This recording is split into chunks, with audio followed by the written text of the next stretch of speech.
Lebaran sebentar lagi, THR atau tunjangan hari raya jadi hal yang paling dinanti. Siapa nih yang THR-nya sudah cair atau ada yang lagi ngitung alokasi untuk masing-masing pos sambil menunggu THR cair?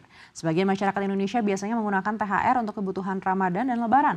Namun ternyata sebuah survei menunjukkan kalau tiap generasi punya perbedaan pengelolaan THR. Dari untuk konsumsi, zakat hingga investasi. Lebih lengkap kita akan bahas dalam THR cair, awas jangan impulsif. Langsung kita ke slide yang pertama.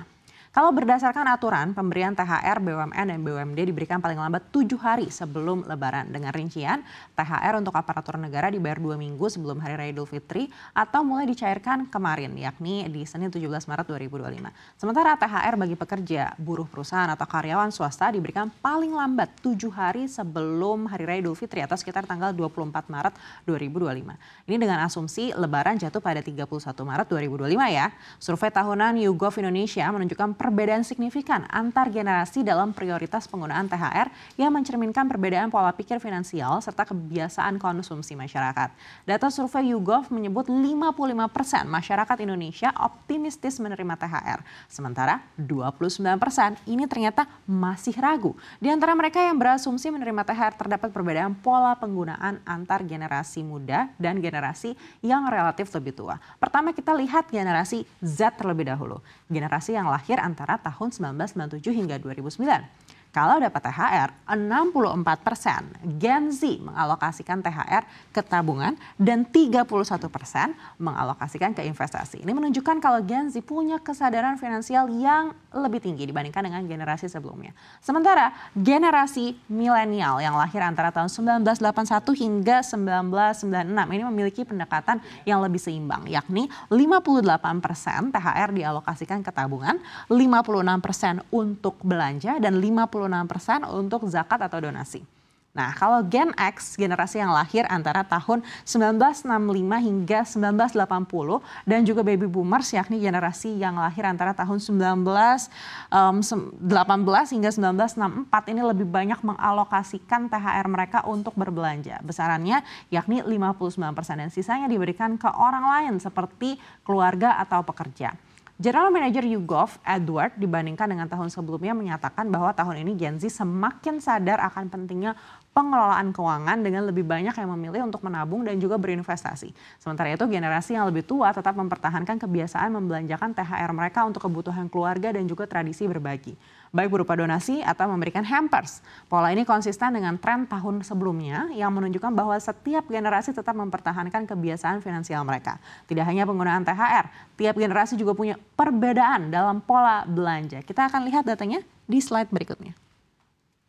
Beda generasi, beda pola belanja. Survei YouGov Indonesia kembali menunjukkan kalau Gen Z menerima THR, 72% THR akan dialokasikan untuk belanja pakaian, 39% untuk belanja sepatu, 54% untuk perawatan diri dan juga kosmetik, dan 33% untuk belanja gadget. Sementara milenial jika menerima THR, 83% ini akan digunakan untuk membeli pakaian atau baju, 58% untuk hampers lebaran.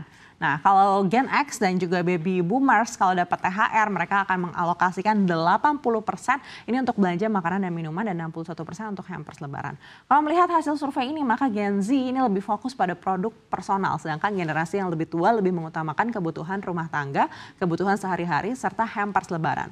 Ramadan dan Lebaran nyatanya bukan hanya membawa dampak spiritual tapi juga memiliki dampak signifikan secara ekonomi dan juga sosial. Seperti apa kita akan lihat slide berikutnya.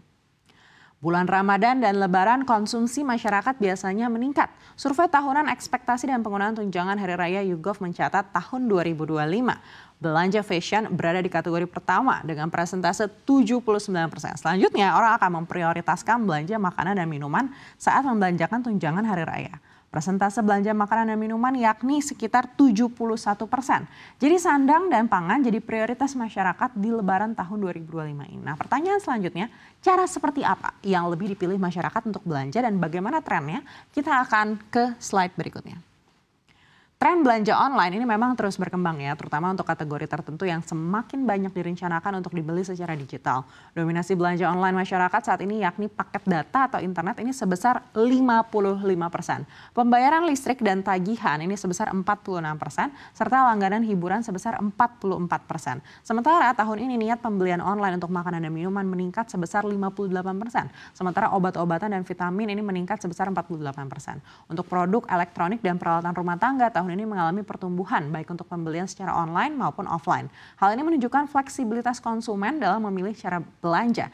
Dengan meningkatnya belanja online untuk makanan dan kebutuhan rumah tangga, maka tren belanja THR membuka peluang besar bagi retail dan juga e-commerce. Tumbuhnya tren belanja online jadi angin segar dunia bisnis. Namun kalau untuk konsumen, THR tentu harus digunakan secara bijaksana agar setelah Lebaran tidak tekor. Nah, untuk melihat datanya kita ke slide berikutnya. Ada beberapa hal yang perlu dipertimbangkan saat menggunakan tunjangan hari raya.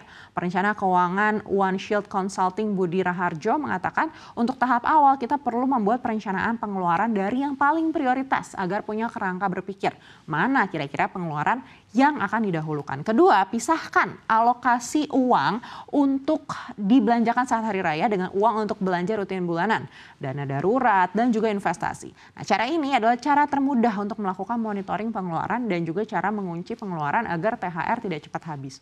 Uang THR akan lebih bermanfaat apabila alokasi dilakukan dengan porsi maksimal 75% untuk kebutuhan hari raya, 15% untuk pengeluaran tahunan lainnya, dan 10% untuk menambah dana darurat.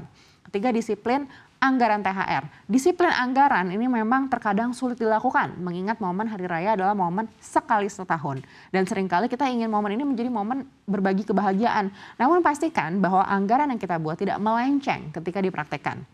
Keempat, sisihkan langsung untuk cadangan. Agar lebih hemat, maka uang dapat langsung disisihkan sebesar 20% sebagai cadangan dana untuk kebutuhan setelah Lebaran. Nah, itu dia hal yang harus dipastikan agar uang tidak tekor usai Lebaran.